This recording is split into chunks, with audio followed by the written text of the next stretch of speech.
नमस्कार। आप सुन रहे हैं द बॉलीवुड रेडियो और मैं हूं आपके साथ अनूप आकाश वर्मा।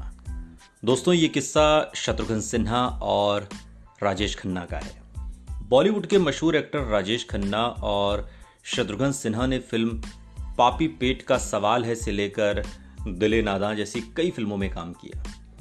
राजेश खन्ना एक्टर शत्रुघ्न सिन्हा को अपना छोटा भाई तक कहते थे।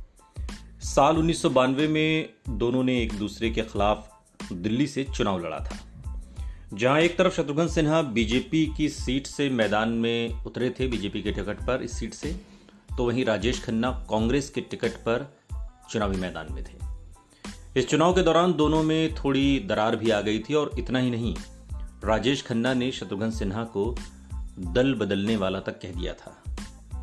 राजेश खन्ना से जुड़ी इस बात का खुलासा खुद शत्रुघ्न सिन्हा ने अपने एक इंटरव्यू में किया था। शत्रुघ्न सिन्हा ने चुनावी दिनों की याद करते हुए उस बारे में राजेश खन्ना की बातों को याद किया और कहा, राजेश खन्ना मेरे दोस्त हैं, लेकिन कई बार उन्होंने मेरे लिए कहा कि शत्रुघ्न सिन्हा आप दल बदलते हैं। राजेश खन्ना की इन बातों का जवाब शत्रुघ्न सिन्हा ने भी जबरदस्त अंदाज में दिया था। उन्होंने कहा था, लेकिन पहली बात तो यह है कि जब किसी पार्टी पर सवाल खड़े हुए तो मैंने उस पार्टी को बदला नहीं। दूसरी बात यह भी कि किसी भी दल के लिए मेरा समर्थन उसकी परफॉर्मेंस पर ही निर्भर करता है, उससे ज़्यादा कुछ नहीं। शत्रुघ्न सिन्हा ने राजेश खन्ना का जिक्र करते हुए आगे कहा, राजेश खन्ना ये बयान देते हुए ये भूल गए थे कि उनके साथ बैठे वीसी शुक्ला, जो कांग्रेस से जनता दल में गए, जनता दल से समाजवादी जनता पार्टी में गए और वहां से कांग्रेस में गए, बाद में भाजपा का दरवाजा खटखटाने लगे, क्योंकि भाजपा उस वक्त सरकार बना रही थी।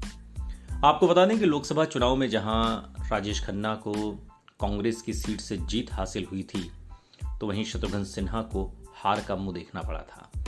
इस चुनाव के बाद राजेश खन्ना शत्रुघ्न सिन्हा से नाराज रहने लगे और इस बारे में बात करते हुए एक बार एक इंटरव्यू में शत्रुघ्न सिन्हा ने कहा था कि ईमानदारी से बताऊं तो मैं उनके खिलाफ चुनाव लड़ना ही नहीं चाहता था। शत्रुघ्न सिन्हा ने राजेश खन्ना के बारे में बात करते हुए कहा था, लेकिन मैं लाल कृष्ण आडवाणी जी को मना नहीं कर सका। मैंने ये बातें राजेश खन्ना को समझाने की कोशिश की, लेकिन उन्हें ये चीज़ें बिल्कुल भी पसंद नहीं आई। हमने लंबे समय तक एक दूसरे से बात नहीं की, हालांकि सालों बाद हमारे बीच चीज़ें ठीक होने लगी थीं। मैं उनसे माफ़ी भी मांगना चाहता था, लेकिन मेरे ऐसा करने से पहले ही उनका निधन हो गया। सुनते रहिए द बॉलीवुड रेडियो, सुनता है सारा इंडिया।